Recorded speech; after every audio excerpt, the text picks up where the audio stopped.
ओम गम गणपतये नमः। ओम श्री सरस्वत्यै नमः। ओम श्री सद्गुरु परमात्मने नमः। अपरोक्ष अनुभूति। अभी हमारा विषय चल रहा है कि निधिध्यासन के 15 अंग क्या क्या हैं जिनको हम अपने हृदय में स्थान दे दें, जिनके अनुसार हम अपने चित्त को प्रवाहित करें तो वह चित्त परमात्मा को, परम तत्व को, ब्रह्म को भली भांति आश्रित हो जाता है, उनसे एकता का अनुभव करने लगता है और परम निर्वाण को प्राप्त हो जाता है। तो ये जो 15 अंग हैं, इनका कल हमने परिचय प्राप्त किया था।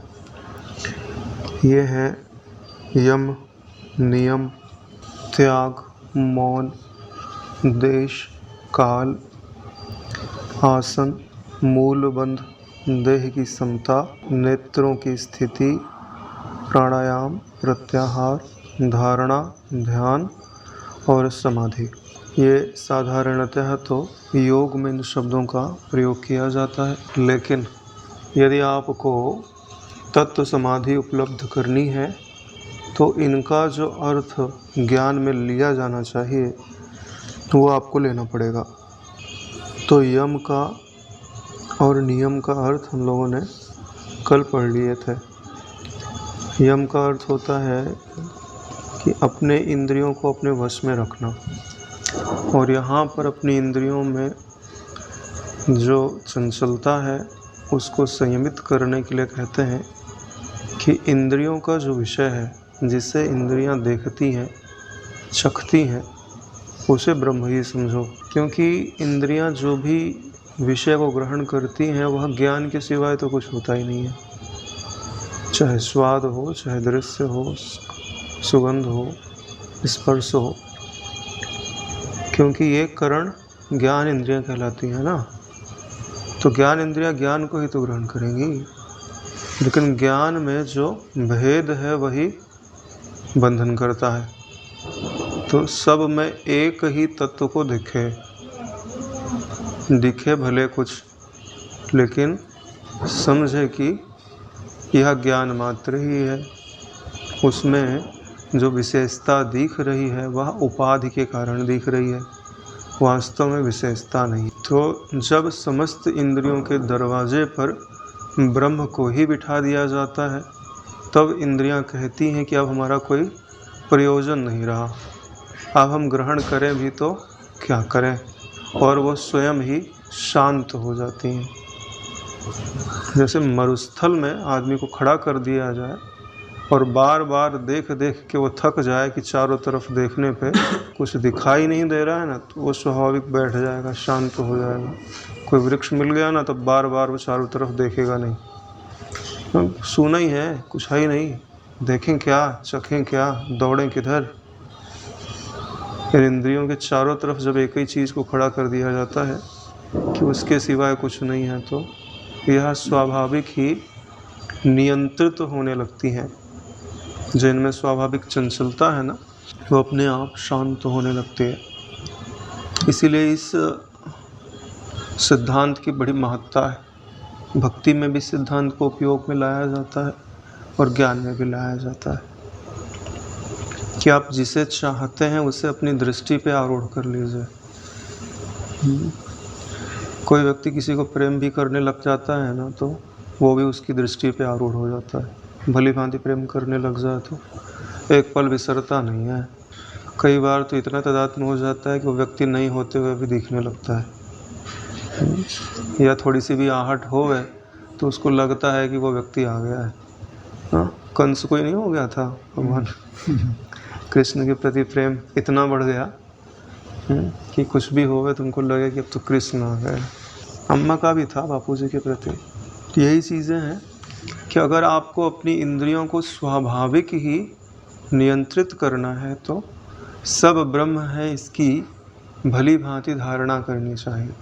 ये धारणा ही है कि इंद्रियों के समक्ष है तो आकार, लेकिन यह स्वभाव बना दिया गया है इन इंद्रियों के पीछे खड़ी हुई ब्रह्म दृष्टि ने कि नहीं, तुम जिसको चख रहे हो ना वो वस्तु नहीं है, वो ब्रह्म है। क्योंकि ज्ञान तो केवल ब्रह्म में ही हो सकता है, बाकी वस्तुएं तो अज्ञान रूप हैं, उनमें कुछ नहीं हो सकता नारायण। तो ये रहा यम का अर्थ। दूसरे में उन्होंने नियम का अर्थ बताया था।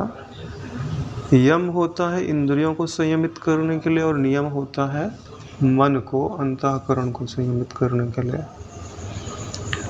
तो अंतःकरण को संयमित, अंतःकरण का स्वरूप क्या है बोले चिंतन।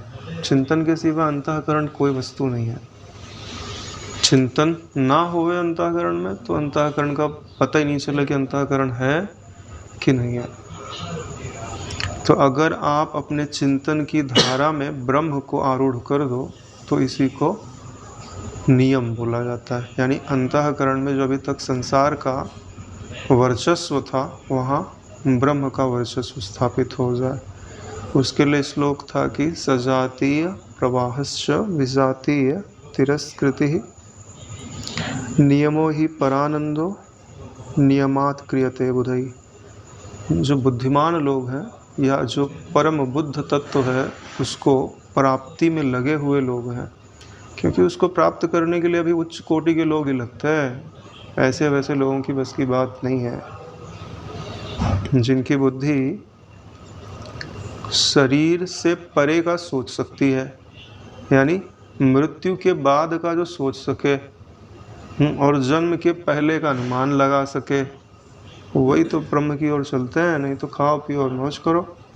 अगर मृत्यु के पश्चात भी कोई जीवन है उसके लिए तो तैयारी की जाती है कि अभी हम थोड़े समय कष्ट सह ले हुए, वैराग्य कर ले हुए, ज्ञान को उपलब्ध हो जाए, तो बाद में हमारा जो जीवन है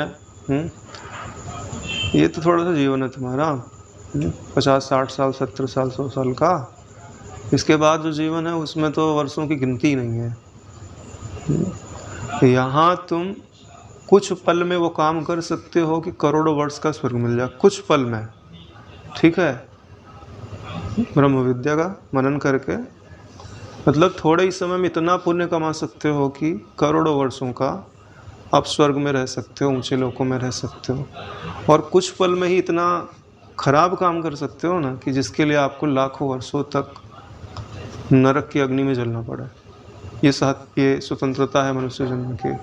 कभी आपके हाथ में हथियार आ जाए और आप निर्दोष लोगों पर परमाणु बम गिरा दो तो क्या इनाम मिलेगा तुमको? जितनी पीड़ा तुमने दूसरों को दी है उतनी पीड़ा भोगो। और उसी एक पल में ब्रह्म ज्ञान के सत्संग का मनन करके 84 लाख योनियों में जो हम भटक रहे थे ना, तो 84 लाख माताओं को जो कष्ट दिया था उन सब को हमने निर्वाण कर दिया। जाओ अब तुमको कष्ट नहीं मिलेगा। कितना बड़ा पुण्य है। ये तो बात बता रहे विनोद की, लेकिन सबसे बड़ा पुण्य तो यही है क्योंकि अब प्रकृति को आपके लिए परिश्रम नहीं करना पड़ेगा, परमात्मा को भी आपके लिए परिश्रम नहीं करना पड़ेगा कि अब मेरे को याद करेगा, मुझे इसकी सहायता करनी पड़ेगी। सद्गुरुओं को भी आपके लिए परिश्रम नहीं करना पड़ेगा कि हमारा शिष्य कहाँ है, हमको पुकार रहा है। अब किसको प्रेरित करें कि उसको सही मार्ग पे ले आवे, क्योंकि ये जो हमारे हाथ पांव है ना, दुनिया भर के जो लोग आपको दिखाई देते हैं, ये सब ब्रह्मज्ञानी के ही हाथ पांव हैं। जो आपको अपमानित कर रहा है ना, वो भी गुरु जी का ही रूप है। जो आपको मान दे रहा है ना, वो भी गुरु जी का ही रूप है। क्यों? क्योंकि गुरु सत्ता के सिवाय तो कोई है ही नहीं। गुरु रेखो जगत सर्वम ब्रह्म विष्णु शिवात्मकम गुरु परतरम नास्ते। ऐसी जिसकी दृष्टि है ना नारायण, वही गुरु तत्व में उपलब्ध हो पाता है। तो जो बोल रहा है ना, वो भी गुरु तत्व के सिवाय कोई है ही नहीं, तो बोलेगा कौन? ये जो वचन इस मुख से निकलते हुए दिखाई देते हैं, उनके सिवाय कोई सत्ता ही नहीं है बोलने वाले। यही कारण है कि किसी भी व्यक्ति को, किसी भी आकृति को गुरु जी की सेवाएं अपने अंतःकरण में जीवित मत रखो। यही परम पुरुषार्थ है। जीवित रहेगी तो एक ही आकृति जीवित रहेगी, वो आपके सद्गुरु की है। क्योंकि उस आकृति को हमने आकृति माना ही नहीं है। आकृति बनती है ना, ड्राइंग बनती है ना, पिक्सल पिक्सल पिक्सल एक एक बिंदु रख रख के तो आकृति बनती है। नारायण वो पिक्सल पिक्सल नहीं है, एक एक बिंदु नहीं है, वो एक एक बिंदु एक एक ब्रह्मांड है। जितने पिक्सल हैं उतने ब्रह्मांड मिल करके हमारे सद्गुरु की आकृति का निर्माण करते हैं। व्यष्टि थोड़ी ना है वो। अनंत कोटि ब्रह्मांड जिनके कण कण में लहरा रहे हैं, कहीं उपज रहे हैं, कहीं नष्ट हो रहे हैं, कहीं बन रहे हैं, कहीं स्थिति है, कहीं रामावतार चल रहा है, कहीं कृष्णावतार चल रहा है। अच्युत पद में, अनंत पद में भली भांति स्थित हैं, जिनके मुख से सदैव ब्रह्म ज्ञान की सरिता निकला करती है। ऐसे सद्गुरु होते हैं नारायण। कोई विरला जानता है अपने सद्गुरु की महिमा को। सद्गुरु की महिमा का वर्णन किया जाने लगे ना तो आपका हृदय प्रसन्नता से, आह्लाद से, लेकिन वर्णन करे तो करे कौन? जो उस तत्व को चख लेवे वही कर सकता है, नहीं तो सिर्फ शब्द ही मात्र होते हैं। सबसे बड़ी चीज़ होती है गुरु की महिमा, इससे बड़ी कोई चीज़ नहीं है। लेकिन गुरु की महिमा का वर्णन वही कर सकता है जिसने गुरु जी की महिमा का स्वाद लिया हो। जिसने स्वाद नहीं लिया ना, उसके वर्णन में जान नहीं। इसलिए आकृति केवल एक की ही जीवित रहती है, और उस आकृति में पूरा ब्रह्मांड आ गया नारायण, बचा क्या? उसके सहारे सब जीवित हैं, और वो नहीं तो कोई नहीं। तो नियम का अर्थ तो समझ लिया ना, कि अपनी वृत्ति पे ब्रह्म ऐसे आरूढ़ हो जाए कि ब्रह्म के सिवा और किसी को प्रवेश न दिया जाए। तो छोटी मोटी धारा नहीं कि थोड़ी दूर जाके रुक जाए, नदी की धारा है, यानी कि जिस स्रोत जहाँ से पानी लगातार पीछे से आ रहा है। अगर स्रोत बंद कर दोगे थोड़ी दूर में लह हो जा करके धारा रुक जाएगी, सूख जाएगी। पीछे से अजस्र स्रोत की धारा प्रवाहित होती रहे और तब तक जाए जब तक समंदर न मिल जाए। समंदर क्या है? बोले वो ब्रह्म तत्व ही समंदर है, जहाँ जाके धारा का धारापना, प्रवाह का प्रवाहपना खो जाता है नारायण। जल और जल एक ही हो जाता है, चिंतन और चैत्य एक ही हो जाता है। मैं वही तत्व हूँ जिससे समस्त जगत प्रकाशित होता है, जिसमें समस्त जगत प्रकाशित होता है। मयि अनंत महाम्बोधो आश्चर्यम जीव विचय उद्यन्ति घ्नन्ति खेलन्ति प्रविशन्ति स्वभावतः। मैं वह अनंत समंदर हूँ जिसमें जीव रूपी लहरें उठती हैं, लड़ती हैं आपस में, फिर शांत हो जाती हैं। इस प्रकार का जो चिंतन है, इसका प्रवाह निरंतर बनाए रखें, एक पल के लिए भी अपने स्वरूप को विसरने ना देवे। फिर बलात् दूसरे चिंतन जो प्रवेश करे ना, उसमें हाँ तो क्षण भर के लिए, व्यवहार के लिए देखे कि हाँ क्या करना है, ठीक है इसको वहाँ रख दो, हो गया ख़त्म, चलो आगे, फिर से उसी तत्व में लगा रहे। यानी दूसरे चिंतन के लिए समय ना देवे। तब क्या करता है कि यह प्रवाह 24 घंटे है, ऐसा थोड़ी ना तुमको युगों भर करना है। 24 घंटे का प्रवाह, उसमें 8 घंटे तो सो जाता है आदमी। कितने समय तक आपको निगरानी रखनी है? समाधि में बैठ जाओ तभी भी चिंतन करने की ज़रूरत नहीं पड़ती। जब जब वृत्ति स्फुरित हो रही तभी तक उसको संभालने की ज़रूरत है। अगर उसको आपने संभाल लिया ना कुछ दिनों तक, फिर धीरे धीरे वो आपका स्वभाव बन जाएगा, और फिर आपको पता चलेगा कि नाना प्रकार की जो दुष्ट वृत्तियाँ थीं कितना हमारे अंदर घर कर गई थी। बलात् हम में जो है जीव भाव डालती थी, बलात् देह भाव डालती थी। आपको पता नहीं है आपके अंतःकरण में जो वृत्तियाँ उपजती हैं वो आप ब्रह्म हो यह मानकर नहीं उपजती हैं, आप जीव हो यह मानकर उपजती हैं। ध्यान से अपनी वृत्तियों का अनुसंधान करोगे तो पता चलेगा। हाँ, जो ब्रह्मनिष्ठा को उपलब्ध हो चुके हैं उनमें सहज ब्रह्माकार वृत्ति रहती है, उनकी बात नहीं है। लेकिन जो अज्ञान अवस्था में है या बीच की अवस्था में है, न ज्ञानी है न अज्ञानी है, जैसे अभी बैठे हुए हो, फिर चलो भाई बिस्तर उठाते हैं, नींद आ रही है, तुमको ब्रह्म मान की वृत्ति पूरी है क्या? देह मान की पूरी है। यहाँ पे योग वशिष्ठ पूरा हो गया, चलो अब चलता है। ये वृत्ति उपजती है ना, तो ब्रह्म मान की उपज रही है क्या? देह मान की। हर पल आपके अंतःकरण में देह भाव परोसा जा रहा है। सतर्क नहीं रहोगे ना तो यही भावना आपके भीतर अवचेतन मन में आपको पता भी नहीं चलेगा, लिखते जा रही है कि तुम देह हो। आपको पता नहीं चल रहा, आपके गहरे में संस्कार में लिखा जा रहा है तुम देह हो। कोई बात नहीं, लिखने दो इसको, लेकिन शाम होते होते समाधि लगाते हुए ना, सोने वाली समाधि लगाने के पहले बोले लाओ भाई आज क्या क्या लिखा तुमने, है चित्त क्या क्या लिखा। देह दिखाई देता हूँ तुमको, मैं प्रकाशक हूँ तुम्हारा, लाओ। लाया और जितना लिखा रहा सब पे क्रॉस लगा, बोले ले जाओ। अहम ब्रह्मास्मि अहो भुवन कल्लोलैः विचित्रैः द्राक समुत्थितं मयि अनंत महाम्भोधो चित्तवाते समुद्यते। मैं तो वह अनंत चैतन्य समुद्र हूँ, मुझमें तुम हवा मात्र तो थे, तुम्हारे आने से नाम रूप की लहरें उपजने लगी, तो क्या तुम समंदर हो गए, तुम उपजे और मिट गए। तुम मुझमें क्या देह भाव डालोगे, देह भाव की मुझमें सिर्फ कल्पना है। ऐसी तो अनंत देह रोज उपजती हैं, रोज दिखती हैं, रोज मिटती हैं। ठीक है, ऐसा निश्चय करके जितना भी देह भाव सुबह से शाम तक का था, जो आपके चित्त में डाला था, नज़र डालनी चाहिए कि आज दिन भर मैंने क्या क्या किया है। मैंने क्या क्या किया है मतलब शरीर ने, इंद्रियों ने क्या क्या किया है। बोले इन सब का कर्ता मैं नहीं।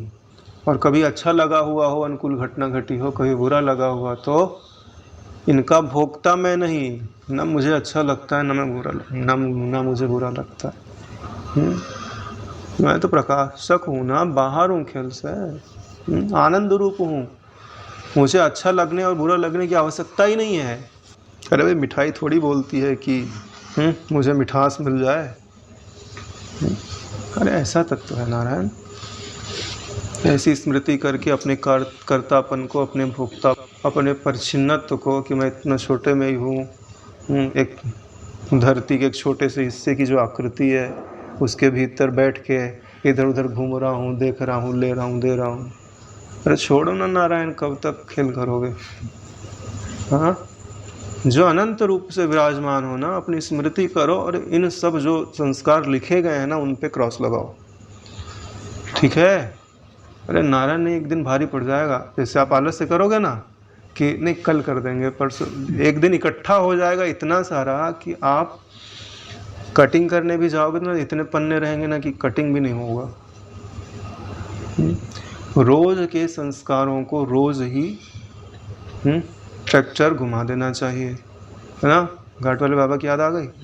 हाँ नारायण, ये तो जो अपने जो इंद्रियों के जो विषय हैं, आज हम उसके अधीन क्यों हो गए, क्योंकि हर समय का हमारा अभ्यास हो गया। अब उसको छोड़ना अपने को तकलीफ पड़ रही है। जी हाँ, क्योंकि हमने संस्कारों को नकारा नहीं।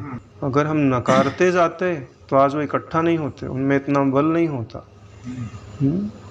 देखो, जो चल नहीं रहे उनकी तो बात ही छोड़ दीजिए, जो ब्रह्म ज्ञान की ओर चल रहे हैं उनके पास दोनों प्रकार का चिंतन है। संसार का भी चिंतन है और ब्रह्म का समझ भी है, उसके अनुसार चिंतन भी करते हैं, बुद्धि में बल भी जन्म लेता है। लेकिन पलड़ा किसका भारी है? जिसका पलड़ा भारी होगा ना, वो आपको अपनी तरफ खींच ले जाएगा ना। इसके लिए ब्रह्म चिंतन कम से कम दूसरे चिंतन से तो प्रबल होना चाहिए। कम से कम 51% तो हो गए, 49% रहे व्यवहार आदि की बातें तो चलता है ना। चलिए, जो अगला अंग है निधिध्यासन का, उसे त्याग बोलते हैं। त्यागः प्रपंच रूपस्य चिदात्मत्व अवलोकनात् त्यागो ही महतां पूज्यः सद्यो मोक्षमयो यतः। प्रपंच को चेतन स्वरूप देखने से उसके रूप का त्याग करना ही महान पुरुषों का वंदनीय त्याग है, क्योंकि वह तुरंत मोक्ष देने वाला है। कालांतर में नहीं नारायण, सद्यो, आज ही, अद्य मोने आज ही, अभी ही, तुरंत। मोक्षमयो यतः, मोक्ष देने वाला क्या है? मोक्षमय कर देता है, मोक्ष स्वरूप हो नारायण। ठीक है। त्याग क्यों किया जाता है? त्याग का क्या उद्देश्य होता है? अरे नारायण, जब कोई वस्तु परेशान करती है ना, तो हम बोलते हैं भैया इसको छोड़ दो, कब तक पकड़े रहोगे। ठीक है। जैसे भैंस होवे है ना, और किसी चीज़ से भड़क गई, अब रस्सी पकड़े हो तुम्हारा बल तो थोड़ा ही है, उसका बल ज़्यादा है, वो खींच रही है इधर उधर, तो अब भाई रस्सी तुम छोड़ दो, कहाँ जाएगी, भटक वटक के आएगी तुम्हारे पास ही, रहने का आश्रय तुम्हारे यहाँ ही है ना। ऐसे ही ये जो प्रपंच है ना, ये पगलाए हुए भैंसे की तरह हो गया है, ठीक है। अब तुम्हारे नियंत्रण में तो आ नहीं रहा, बोले अब इसको छोड़ दो, त्याग कर दो इसका। चाहे भक्ति होवे, चाहे योग होवे, चाहे ज्ञान होवे, सब में त्याग तो करना ही पड़ता है नारायण, क्योंकि ये जो संसार है ना, यही दुख दे रहा है। जब तक दुखदायक वस्तु को पकड़े रहोगे और बोलोगे कि हमको दुख हो रहा है, तब तक तुम्हारा कोई इलाज करने को तैयार नहीं होगा। जैसे पाँव में कांटा चुभ गया, हाँ तो डॉक्टर छुए उसको निकालने के लिए, तो बोले नहीं इसको रहने दो इसके अंदर, ठीक है, तो बोलेगा पागल हो गया, इसको जो है ना पहले पागल खाने ले जाओ। अरे भाई यह प्रपंच जो है कोई तुम्हारे ऊपर फूल हार नहीं चढ़ाया हुआ है, सजाया हुआ है, ये तुम्हारे अंतःकरण में कांटे की भांति चुभा हुआ है, तुमको पता नहीं चल रहा है।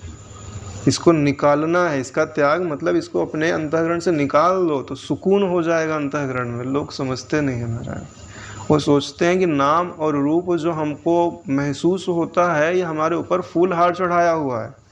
नहीं नारायण, ये तुम्हारे हृदय में कांटे की भांति चुभा हुआ है।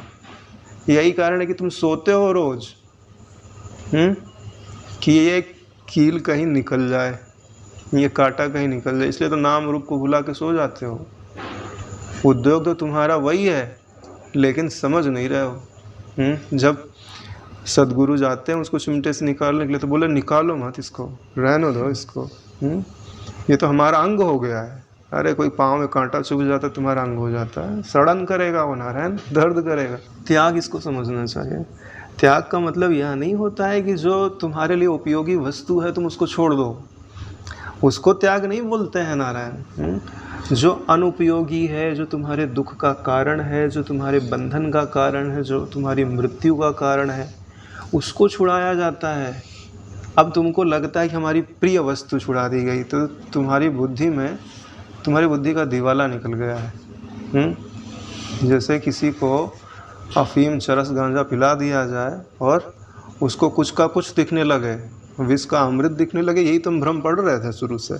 जहाँ कांच है वहाँ जल दिख रहा है, जहाँ जल है वहाँ कांच दिख रहा है। तो त्याग का अर्थ यह नहीं समझना चाहिए कि हमारी प्रियतम वस्तु का त्याग कराया जा रहा है। नारायण जो प्रियतम का ड्रेस पहने हैं खाली, लेकिन है वो परम शत्रु, ठीक है।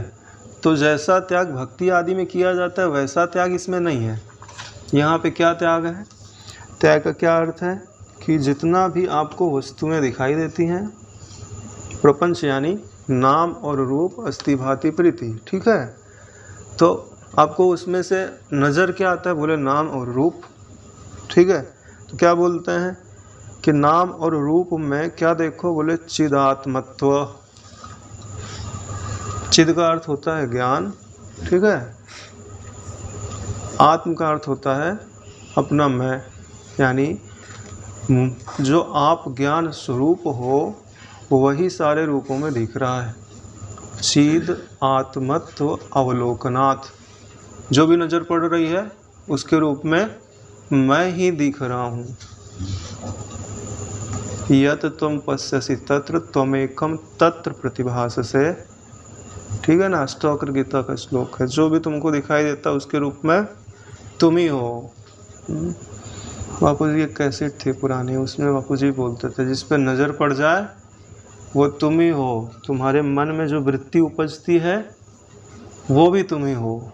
सोहम ध्यान करके थी शायद।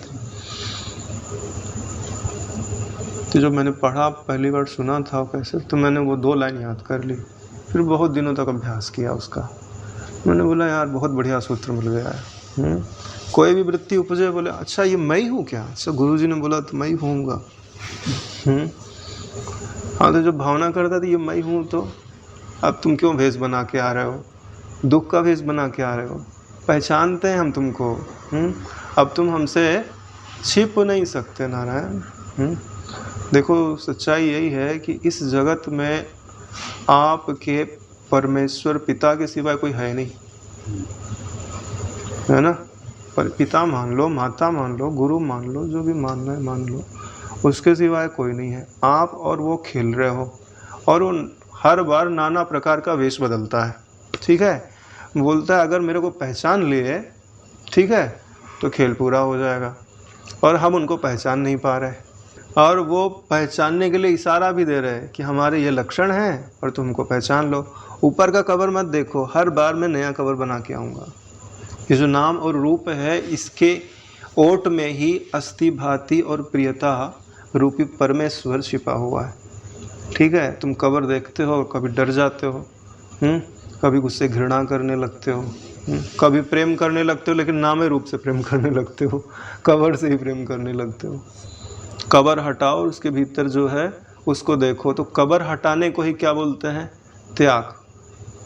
और जो भीतर है उसको देखने को क्या बोलते हैं? सिद्ध आत्मत्व अवलोकनात्। अगर आप देखने लग जाओ ना, तो तुरंत ही क्या हो जाओगे? सद्यो मोक्षमयो यतः, आज ही, अभी ही, तुरंत ही मोक्ष रूप हो जाओगे। मोक्ष और आप में कोई अंतर नहीं रह जाएगा। परेशानी किसके कारण थी? दूसरा दिखता था और शत्रुभाव उपजता था, दूसरा दिखता था और घृणा भाव उपजता था, दूसरा दिखता था तो मतलब नाना प्रकार के भाव उपजते थे, ठीक है। वही अंतःकरण को कभी खुश कर देते थे, कभी दुखी कर देते थे, कभी चिंतित कर देते थे, कभी अरे भाई बड़ा भयानक रूप दिखा, भयभीत कर देते थे। यही तो बंधन है, और क्या बंधन है? अरे भय का ही बंधन होता है, और कोई बंधन नहीं होता है।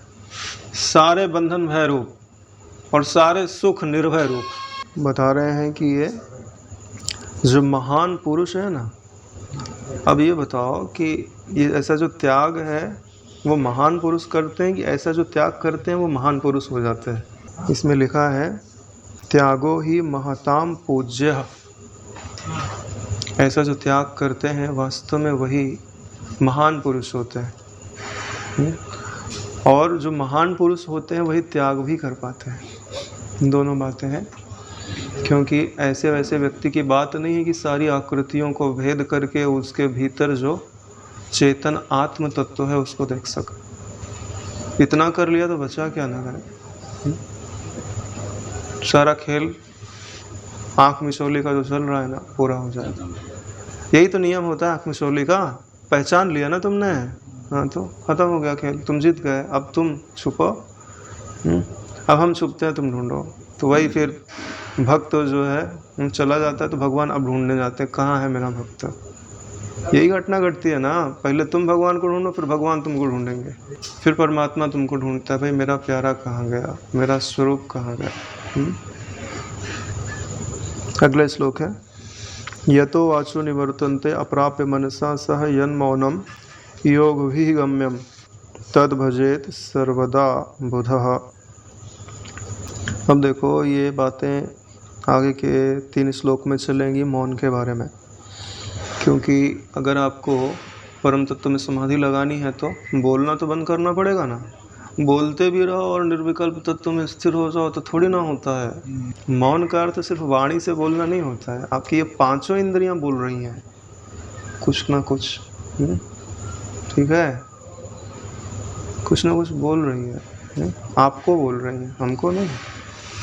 वाणी से तो आप हमको बोलते हो, हालांकि इशारे हाथ वाथ से भी पता चलता है आदमी कुछ बोलना चाह रहा है। लेकिन ध्यान से देखिए, आपकी जो स्पर्श इंद्रिय है वो आपको कुछ ना कुछ बोल रही है। हाथ पांव से इन्फॉर्मेशन जा रही है ना माइंड में, तभी तो पता चल रहा है आप बैठे हो। आँख भी आपको कुछ बोल रही है, कान तो बोले ही रहे, सुनाई दे रहा है जो ना आपको, वो आपको जाकर के बोला जा रहा है। आँख भी आपको बोल रही है, सुगंध भी आपको कुछ न कुछ बोल रही है, ठीक है। ये 5 ज्ञान इंद्रियाँ आपको कुछ न कुछ बोल रहे हैं। तो इनको मौन करने का अर्थ है कि इन ज्ञान इंद्रियों का जो बोलना आपके प्रति है वो बंद हो जाए।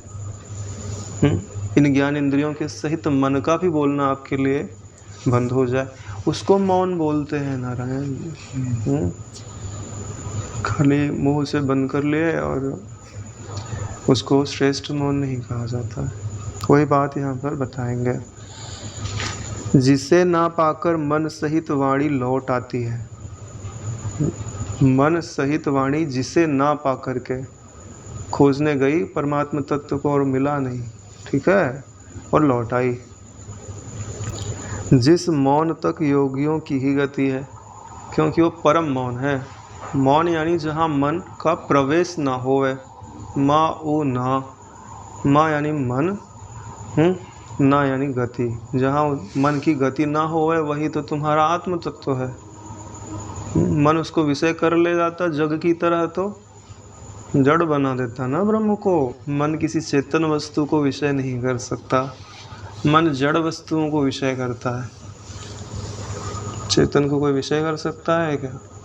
वो सबको विषय करता है नारायण, उसको कौन विषय करेगा? विद्वान सदा उसी को धारण करे। किसको धारण करें?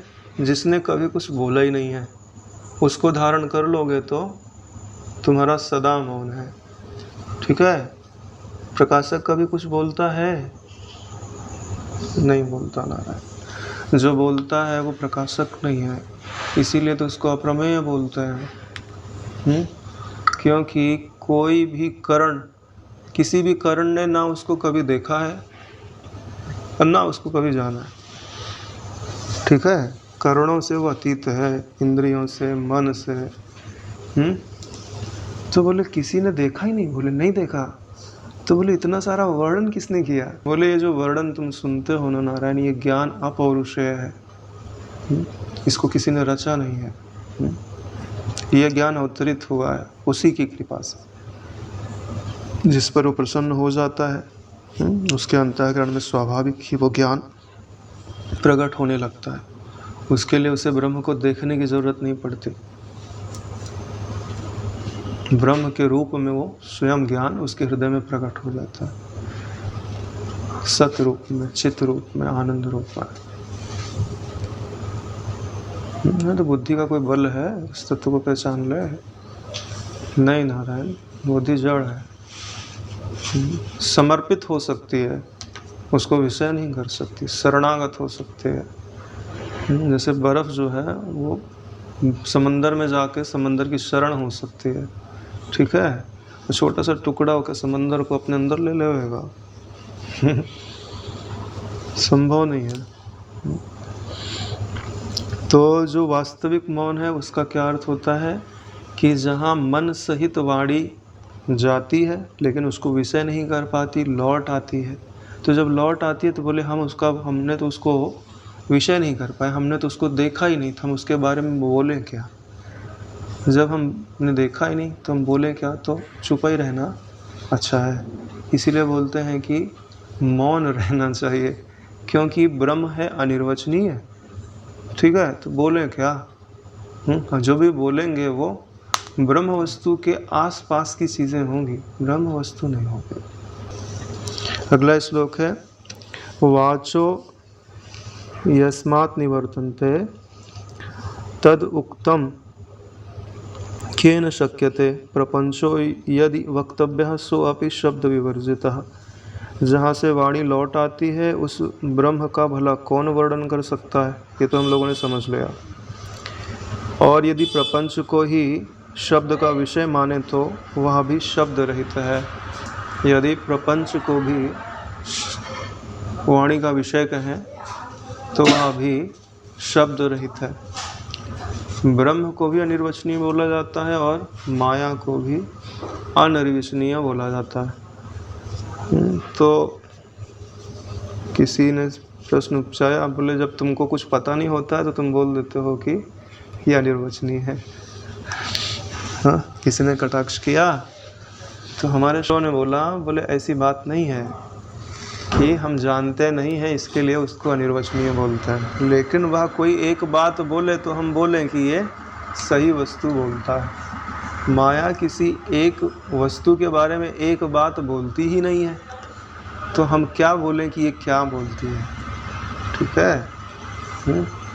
यहाँ बोलते हैं कि जो संसार अज्ञानियों की दृष्टि में जैसा दिखता है, यानी सतरूप दिखता है उनको नारायण, ये संसार पहले था, अभी है, बाद में हमारे पुत्र परिवार आदि होते रहेंगे, वो इस धरती का भोग करेंगे, ठीक है। तो उनकी दृष्टि में संसार सत हुआ। तो अब हम इस संसार को सत बोले? नहीं, कुछ लोगों ने ब्रह्म विचार करके ब्रह्म भाव को अपने हृदय में धारण किया, ब्रह्मात्मिक बोध को उपलब्ध हुआ और उन्होंने बोला अरे संसार नाम की कोई वस्तु ही नहीं है। एक ज्ञान में सत्ता, आनंद में सत्ता ही विराजमान है जो अच्युत रूप है। उसमें तो यह जगत नाम की वस्तु है, वो तो चित्त के स्फुरण से क्षण मात्र ही कल्पित होती है। जो तुमको बहुत बड़ा काल नजर आता है ना, क्षण मात्र है। कभी तुम्हारी आँख खुलेगी तुमको लगेगा कि क्षण भर ही हुआ था, यहाँ तो करोड़ों वर्ष बीत गए तुमको। तो ये समय है ना, ये कल्पना ही मात्र है। नहीं, वो नारद जी ने डुबकी लगाए और नहा के निकले तो कितने वर्षों की परंपरा बीत गई होगी। राजा लवण का ही देख लो। तो समय क्या है? ये माया का खेल है नारायण। तो बोले कि दोनों के अनुभव में अंतर है, तो हम ना इसको सत बोल सकते हैं ना असत बोल सकते हैं, इसीलिए हम इसको बोलते हैं कि ये अनिर्वचनीय है, ठीक है। ये दृष्टि भी होती है कि किसी वस्तु के बारे में ठीक ठीक बोला ही नहीं जा सकता। और एक दृष्टि और हो सकती है कि जाकी रही भावना जैसी, प्रभु मूरत न देखी तैसी। एक ही चीज़ है और जितने अंतःकरण है सबके संस्कार अलग अलग हैं, तो सब उसी वस्तु को अलग अलग भावनाओं से देखते हैं। तो उनके लिए जो वस्तु है ना, उनकी भावना के अधीन है। सत्य वस्तु की बात नहीं कर रहा है, सांसारिक वस्तु की बात कर रहा है। एक ही व्यक्ति है, वो सबको अलग अलग तरीके से अनुभव में आता है। तो कोई एक चीज़ होवे जो सबके अनुभव में नज़र आवे तो उसको हम कुछ बोलें। अगर सबके अनुभव में अलग अलग आ रहा है तो अनिर्वचनीय कह देना ही यथोक्त है। इसके लिए ना माया के विषय में कुछ बोला जा सकता है, ना ब्रह्म के विषय में कुछ बोला जा सकता है। इसलिए उचित क्या है कि मौन हो जाया जाए।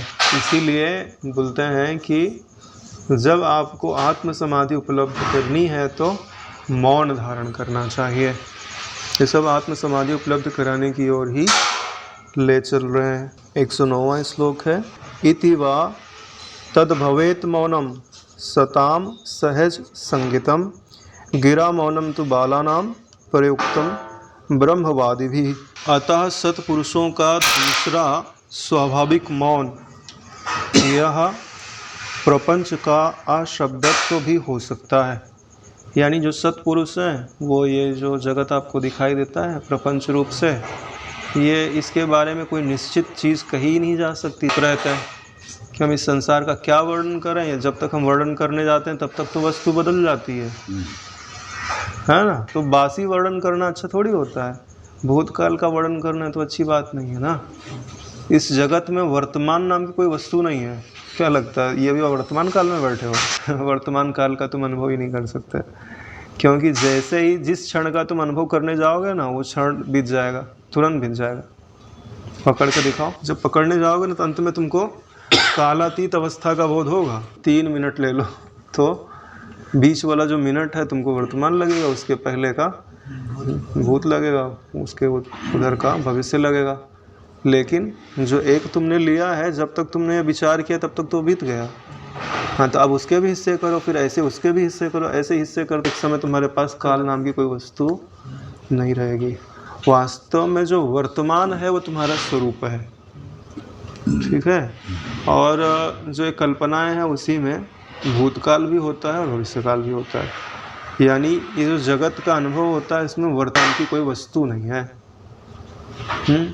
सब या तो भूतकाल है या तो भविष्यकाल है, और भूतकाल और भविष्यकाल कल्पना के सिवाय कुछ नहीं होता। तो इस दृष्टि से भी समस्त जगत क्या हुआ? कल्पना मात्र। सूक्ष्म विचार है नारायण, ठीक है ना। आज यहीं विश्राम लेते। ओम सहना भवतु सहनौ भुनक्तु सह वीर्यं करवावहै तेजस्विनावधीतमस्तु मा विद्विषावहै। ओम शांति शांति शांति। श्री सद्गुरुदेव भगवान की।